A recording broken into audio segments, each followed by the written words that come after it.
Olá! Você sabia que o átomo é a menor partícula que constitui a matéria?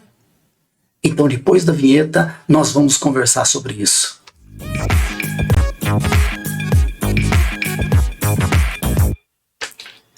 É isso aí, pessoal! Sejam todos muito bem-vindos a mais uma super aula de ciências. Hoje o nosso assunto será sobre o átomo e seus modelos. Então, para começar, nós vamos falar um pouquinho hoje sobre a estrutura do átomo. O que o átomo faz com a matéria? Mas espera aí, o que é matéria? Do que é constituída a matéria? Essa também é a sua dúvida? Então lembre-se, matéria é tudo aquilo que ocupa lugar no espaço e ela é formada por átomos. Mas o que é um átomo? Você sabe o que é um átomo? Acabei de falar para você na introdução da nossa aula que o átomo é a menor partícula que compõe a matéria. O átomo, ele começou a ser discutido há muito tempo atrás por dois cientistas chamados Demócrito e Leucipo. O Demócrito, ele sempre tinha uma dúvida na sua cabeça. Ele sempre pensava assim: se eu pegar um pedaço de qualquer matéria e for dividindo esse pedaço, até onde eu vou chegar? Qual é a menor partícula da matéria? Até junto com o seu aluno Leucipo, eles chegaram a uma conclusão, que ia ter um momento em que a matéria não mais se dividiria. Então, eles imaginaram que esse momento seria o átomo. A palavra átomo significa indivisível. O A é uma negativa e tomos, divisão. Então, eles imaginavam que o átomo era a menor partícula da matéria indivisível. Bom, depois de praticamente um século, em 1808, John Dalton elaborou um modelo atômico. Esse modelo de Dalton era um modelo bem simples e ele imaginava o átomo como uma bola de bilhar, uma esfera maciça, e que ele achava que ela era positiva. Bom, depois de Dalton, outros cientistas vieram. E Thomson imaginou que o átomo era um pudim de passas. Imagine um pudim e agora cheio de uva passas. Então ele imaginava que o pudim era positivo e as uvas passas deveriam ser cargas negativas que estavam sobre o pudim. Esse modelo não durou muito. E logo apareceu então um outro cientista chamado Rutherford. Rutherford baseou seu modelo em um experimento. Então o que Rutherford fez? Ele pegou uma caixa fechada de chumbo, colocou dentro dessa caixa um elemento radioativo, que era o plutônio, e o plutônio emitia a sua radiação, que passava por uma placa finíssima de ouro. E atrás dessa placa havia então um filme fotográfico que impressionava a partir do momento em que a radiação tocava essa placa. Então o que Rutherford percebeu? Que a maioria dos raios tocavam a parte no fundo da chapa, ou seja, tocava direto, passava direto, não batia em nada. Mas algumas partículas se desviavam em ângulos diferentes. Outras, inclusive, retornavam. Então, Rutherford imaginou o seguinte: o átomo deve ter uma estrutura no seu centro, a qual ele chamou de átomo. E ali está o núcleo do átomo, né? Não é que ele chamou de átomo. Ele chamou de núcleo do átomo. E ali estava a parte positiva do átomo. Ali encontrava a massa atômica. E ao redor deste átomo de Rutherford, então existia um gigantesco espaço vazio que Rutherford chamou de eletrosfera. Tá certo? Então ele imaginava que a eletrosfera fosse gigante e que o núcleo fosse pequenininho. E ele já imaginava que deveria existir, então, alguma carga elétrica girando ao redor do núcleo. E muitas dúvidas surgiram com o modelo de Rutherford. Uma delas era a seguinte: se essa partícula negativa que está girando ao redor do núcleo na eletrosfera perdesse energia, ela acabaria caindo no núcleo, já que o núcleo era positivo. Então, esse era um problema sério para ser resolvido no modelo de Rutherford. Bom, a partir daí, então, começou-se a discutir como que era possível uma partícula negativa girar ao redor de um núcleo positivo. Com que energia? Como que ela conseguia essa energia? Então, o grande problema de Rutherford era por que a partícula negativa não caía no núcleo que era positivo. Então, Rutherford imaginou um modelo planetário, parecido com o sistema solar, onde nós temos um núcleo, que seria positivo, e ao redor deste núcleo giravam os elétrons, que eram negativos. Ele não usava ainda a palavra elétrons, mas ele imaginava uma carga negativa. Bom, com o passar do tempo, em 1913, o cientista dinamarquês Bohr completou o modelo de Rutherford. Ou seja, Bohr imaginou o seguinte, que o núcleo era positivo realmente, e que a eletrosfera que estava ao redor do núcleo, ela possuía níveis energéticos. Ou seja, aquelas partículas negativas, os elétrons, que giravam próximo do núcleo, elas tinham menos energia do que aquelas partículas que giravam mais longe do núcleo. Tá? Então, ele imaginou que essas partículas, elas percorriam o caminho ao redor do núcleo em uma órbita determinada. Dependendo da sua quantidade de energia, era a órbita que ele ocupava. Então ele imaginou que a eletrosfera fosse dividida em 5 níveis de energia, em 7 níveis de energia. 1, 2, 3, 4, 5, 6 e 7. E cada nível energético desse correspondia a uma camada.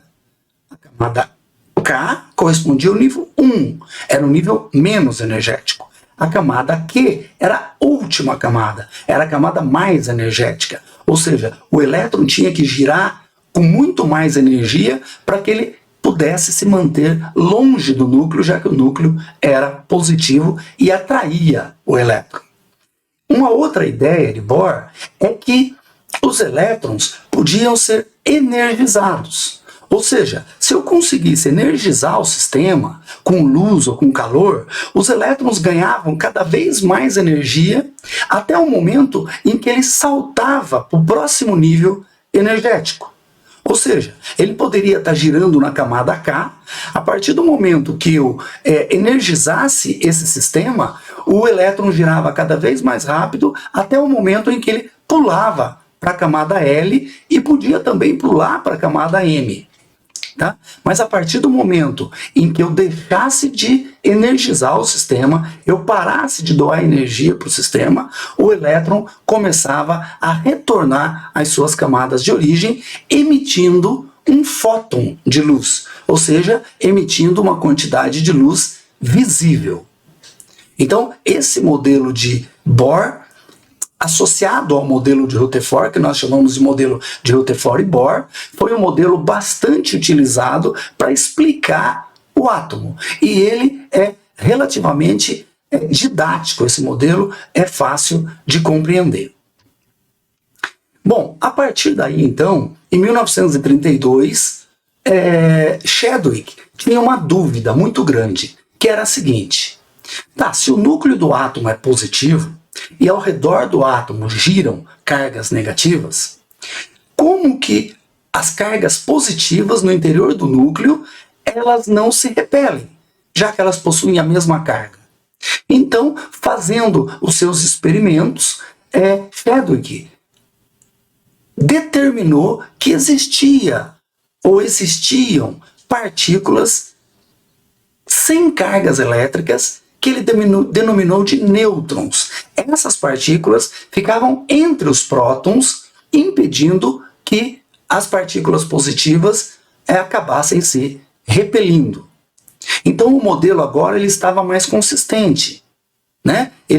O átomo tinha um modelo com partículas positivas, os prótons, partículas neutras, que ficavam entre os prótons, e partículas negativas que giravam na eletrosfera. Bom, então aqui eu trouxe para você um resumo disso que a gente acabou de falar. Então, a estrutura do átomo, aquele átomo lá de Rutherford e Bohr, era o átomo que podia ser dividido em duas regiões básicas, o núcleo e a eletrosfera. O núcleo era essa região positiva, tá? Composta por prótons, representado pela letra P+, e por nêutrons, representado pela letra N, sem carga elétrica. E ao redor do núcleo giravam, então, os elétrons, que possuem carga negativa. Tá? Lembrando que o elétron, ele percorre camadas pré-determinadas e sua energia é estável. Tá? Então a eletrosfera, ela é dividida em níveis de energia. Então são 7 camadas da eletrosfera: K, L, M, N, O, P e Q. Observe aqui o núcleo com suas partículas positivas e neutras. Aqui no núcleo do átomo encontra-se a massa atômica. Sempre que falar para você em massa atômica, está se referindo ao núcleo do átomo. Agora, aqui está representada a camada K, mais próxima do núcleo, com uma quantidade pequena de energia. E por último, a camada Q, mais distante do núcleo e com muito mais energia. Então a quantidade de energia na eletrosfera, ela começa com um nível baixo, no nível 1, que corresponde à camada K, e no nível alto, no nível 7, que corresponde à camada Q. Aqui um outro esquema mostrando então agora o nível de energia que a gente representa pela letra N minúsculo. Então aqui eu tenho os 7 níveis energéticos, embaixo as camadas correspondentes aos níveis. E essa seta indica então o aumento de energia no processo, o aumento gradativo. A eletrosfera então, como ela possui camadas por onde os elétrons caminham, por onde os elétrons percorrem, foi determinado que essas camadas da eletrosfera, ou esses níveis eletrônicos, eles possuem o número máximo de elétrons. Ou seja, o número máximo de elétrons que pode estar em cada camada. Então, por exemplo, no nível 1, na camada K, só podem existir 2 elétrons no máximo. Jamais 3 elétrons. Mas 1 pode ter. Tá? O número máximo, não se esqueça disso. Menos que isso pode ter. A camada L, 8 elétrons, M, 18, N, 32, O, 32, P, 18 e Q, 8. Então, esses são os números de elétrons que estão distribuídos nas camadas da eletrosfera. Todos os átomos possuem todos esses elétrons? Não. Isso vai depender de quantos elétrons cada átomo possui. E isso está diretamente relacionado com o número de cargas positivas, ou seja, com o número de prótons de cada átomo. Aqui, então, nós temos um outro modelo, para a gente não esquecer mais isso. Observe o seguinte, eu tenho aqui o átomo de potássio, né? Esse átomo ele apresenta 19 elétrons, e esses elétrons são distribuídos ao longo das camadas. As camadas mais próximas estão preenchidas e as camadas mais distantes estão vazias.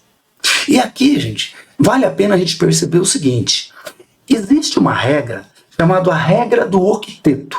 Essa regra do octeto, ela determina que a última camada da eletrosfera de um átomo, a chamada camada de valência pode ter no máximo 8 elétrons. Então, repetindo, a camada de valência é a última camada da eletrosfera de um átomo e ela pode ter no máximo 8 elétrons. Mas veja, não é necessariamente a camada Q, tá legal? Toma cuidado com isso. Pode ser qualquer camada.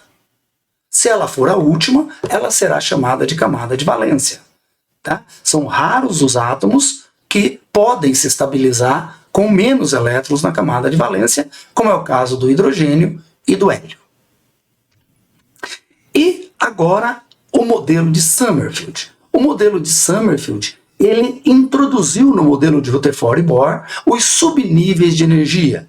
Ou seja, ele imaginou que em cada nível energético, de 1 a 7, que corresponde às camadas, existem subníveis.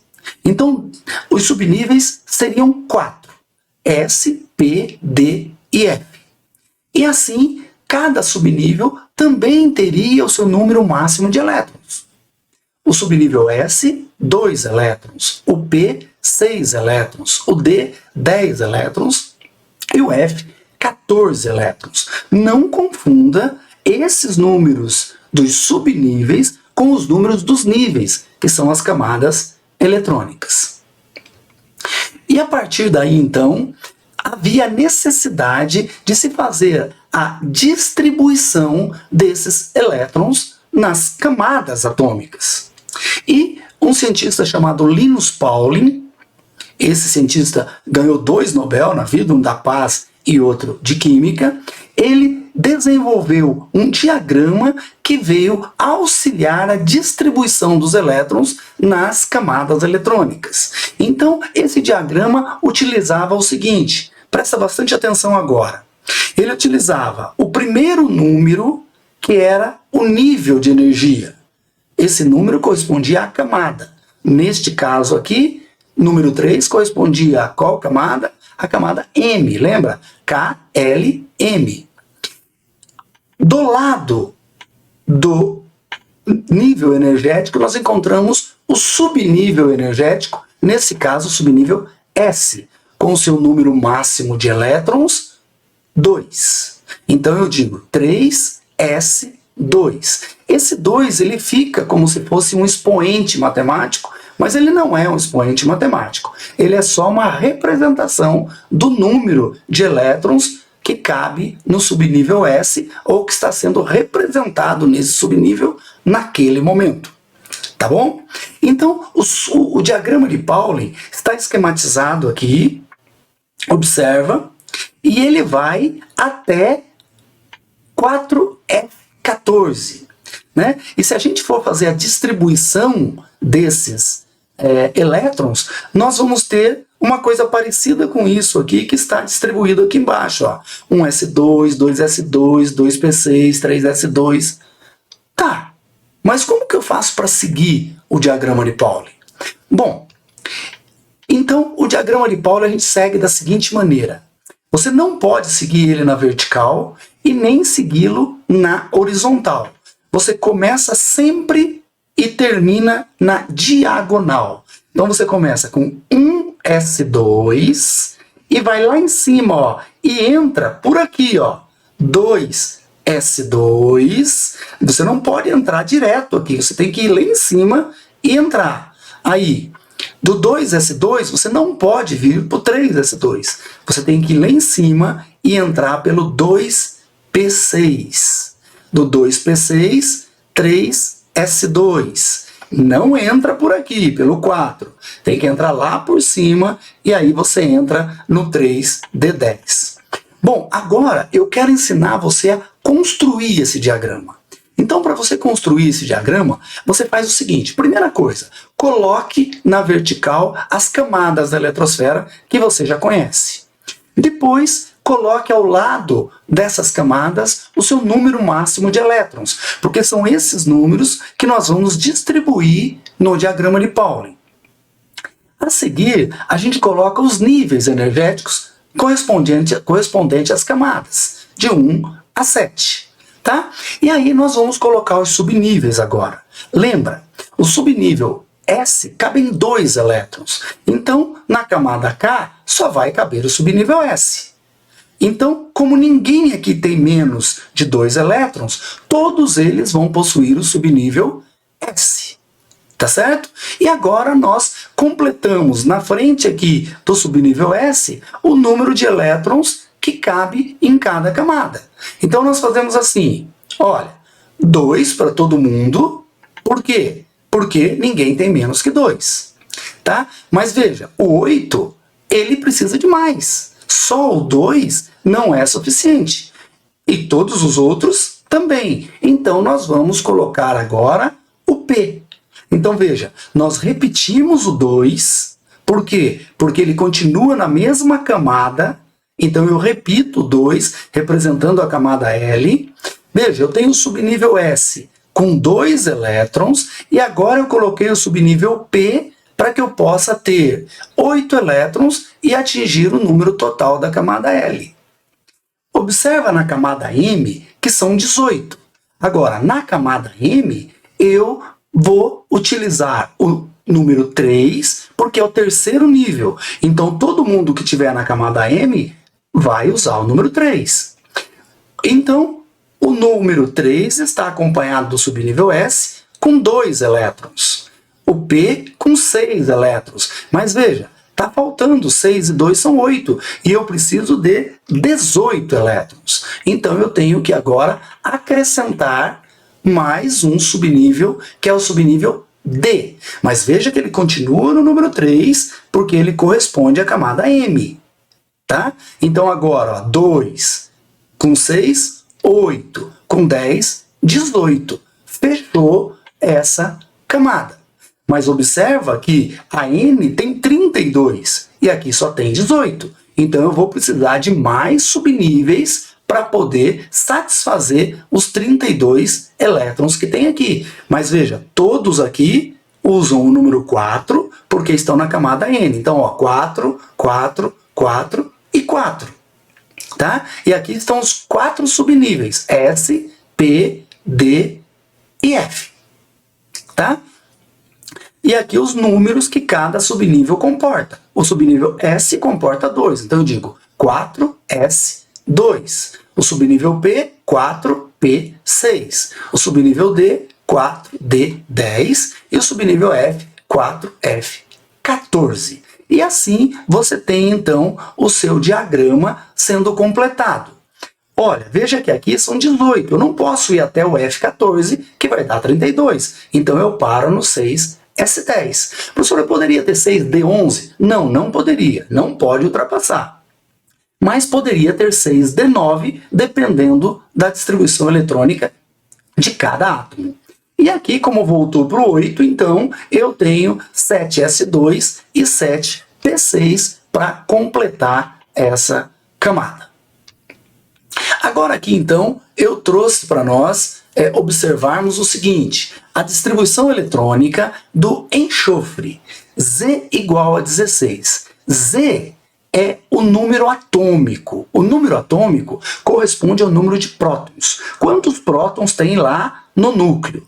Tem 16. Para o átomo estar em equilíbrio, se ele tem 16 prótons, ele também vai ter 16 elétrons, agora de princípio aqui para nós. Tá? Então o número que eu tenho que distribuir é 16. Então como que eu faço? Olha lá, eu começo 1S2, coloco aqui, 1S2. Aí eu vou lá em cima agora, 2S2, tá aqui, 2S2. Não posso entrar pelo 3, tenho que entrar lá em cima. Ó, 2S2, desculpa. Aí nós voltamos aqui, vamos para o 2P6, 3S2 e por último o 3P4. Então, se você contar agora, 2, 4, 10, 12, 16. Exatamente o número que nós estávamos procurando. Ué, professor, mas veja, não era P6? Mas se eu colocar P6 aqui, vai para 18. E aí não dá certo, porque ele ultrapassa o número de elétrons do átomo de enxofre. Então o que eu faço? Eu reduzo um pouco. A sequência obrigatória é essa. Eu não posso colocar na sequência que eu quiser. Eu tenho que seguir o diagrama de Pauling para poder fazer essa distribuição. Depois de distribuído isso daqui, eu posso descobrir qual a camada ou quais as camadas que tem esse átomo. Veja, o número 1 corresponde à camada K, o número 2 corresponde à camada L, e o número 2 corresponde à camada L. Então veja que na camada L ele tem 8.